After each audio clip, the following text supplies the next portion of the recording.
sure is hot nowadays. Let's switch on the AC.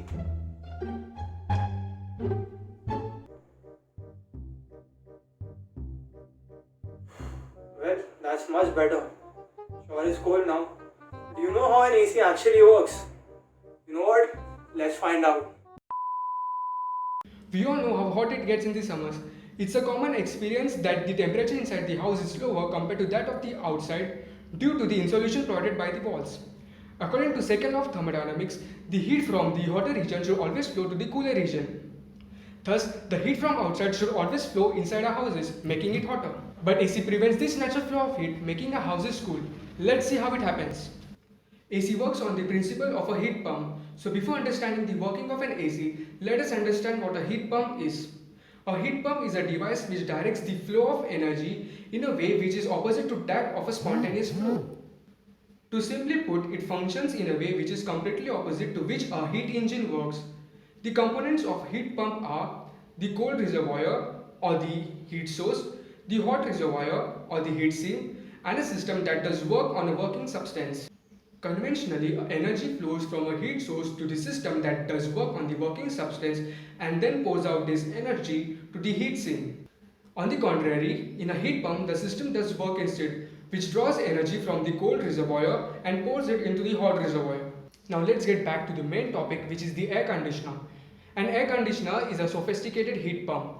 To vaguely put, the heat source is the room, the heat sink is the outside environment, and the AC machine is the system with a liquid coolant, that is the working substance, which is responsible for the transfer of heat from the indoor warm air to the hot environment outside.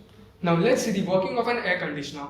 An air conditioner consists of two coils, which are an evaporator, which is kept inside the room and is maintained at a temperature below room temperature, a condenser, which is kept outside the room and is maintained at a higher temperature than the surrounding, also a compressor and expansion valve. An evaporator coil contains of the cold coolant vapors which absorb the heat from the air in the room. According to second law of thermodynamics, this is a spontaneous process as the coil is kept at a lower temperature than the room. The vapors absorb the heat from the room and flow into the compressor, which compresses the vapors. As we know, compressing the vapors can cause a change in state, that is from the gaseous state to the liquid state. So the coolant vapors get converted into liquid inside the compressor.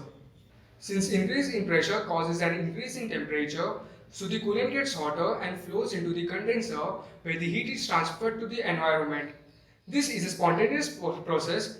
A fan is used to ease out this process of transfer of heat. The coolant loses its heat to the environment and the temperature decreases.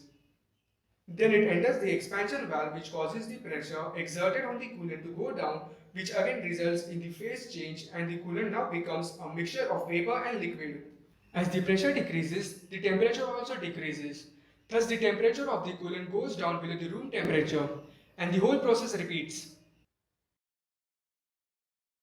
Thus, by controlling the compression expansion process, the coolant can be controlled and the room can be maintained at a normal temperature.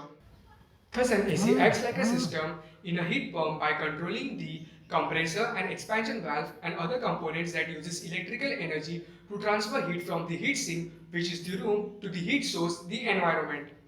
So next time when you sit to enjoy the cool breeze of an AC, don't forget to be grateful to the thermodynamics that makes it possible. Thank you.